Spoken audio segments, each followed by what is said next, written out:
यत्रो रुख छ सल्लाहको हेर्नुहोस्। यसो मन्दिरतिर माथि डाँडामा मन्दिर छ। त्यो सेतो भर्याङ देखिएको ठाउँमा त्यहाँसम्म घुमघाम जङ्गलको बिचमा। यतिखेर अहिले 5:20 गएको छ। रमाइलो छ बाटो। यति राम्रो ठाउँ, यति सुन्दर ठाउँ, हाम्रो गाउँ यति सुन्दर ठाउँ। हेर्नुहोस् अब यो ठाउँ चाहिँ भाइरल रेलिङ। एउटा माथि जान्छ त्यो सेतो भएको ठाउँसम्म, त्यो बत्ती बलेको ठाउँ जान्छ। ल बत्ती कतातिर बल्यो?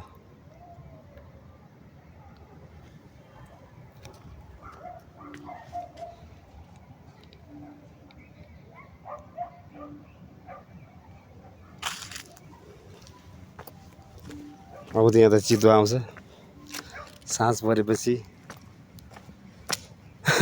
जङ्गलको बाटो हिँड्दै हिँड्दै हिँड्दै गरेको म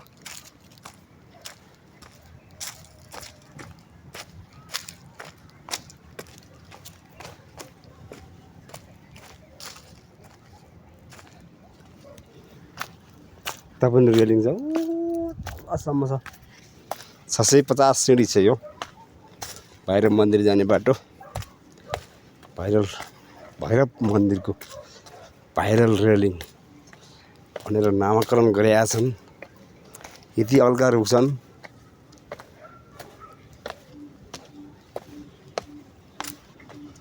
आज वन भिजिट गराएकोमा वनको कार्यक्रम थियो।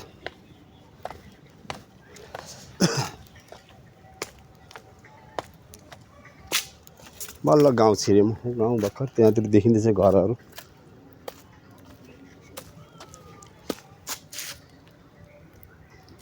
यस्तो अन्धकार भइसक्यो वनभित्र त। ल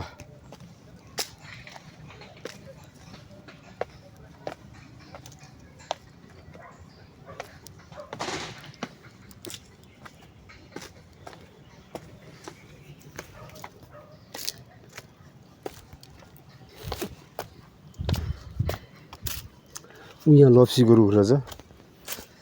यहाँ लप्सी भेट्यो, तर लप्सी कति नजिकै फल्छ भने तलै बल्छ फेदैमा।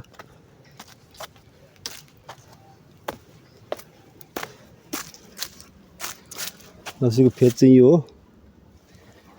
त्यही ठ्याक्कै मेरो पछाडिको लप्सीको फेद हो।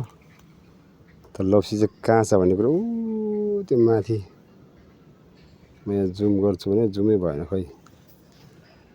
अलिअलि गेडा देखिएको छ।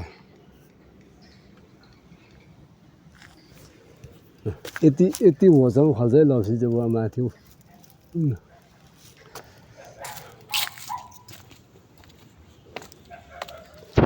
भाइरल रेलिङबाट म झर्दैछु धमाधम।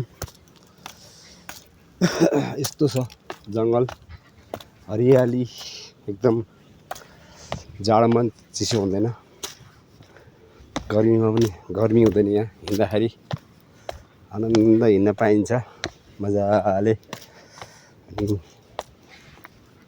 एउटा सरर हावा आउँछ दिउँसो। रेलिङै रेलिङ आइरहेको छ।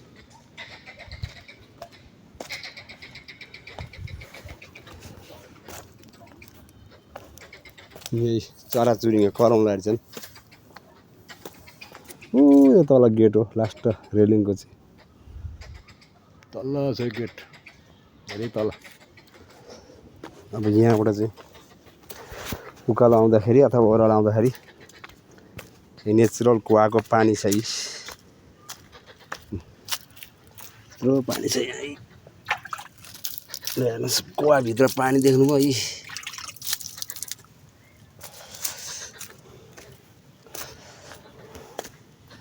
सरर आउने यहाँ भैरव रिसोर्टमा छिर्दैछु म।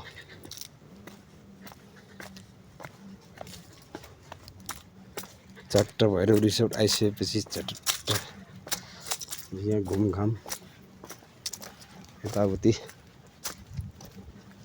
यस्तो हरियाली जङ्गलको छेउमा रिसोर्ट छ यो दामी छ यहाँ ल बिहान चिया मर्निङ वाक आउँदाखेरि चिया खानु राम्रो ठाउँ छ यहाँ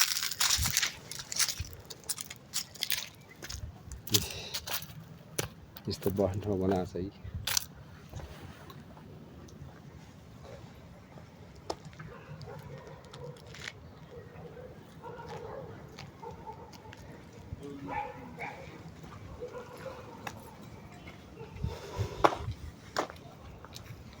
यिनी बेला भयो अब मिलाएर मिसिन बोलाउनु अब निस्किनुपर्छ बालेर च्याप्पै आउँदै हुन्छ फेरि त्यही त हुन्छ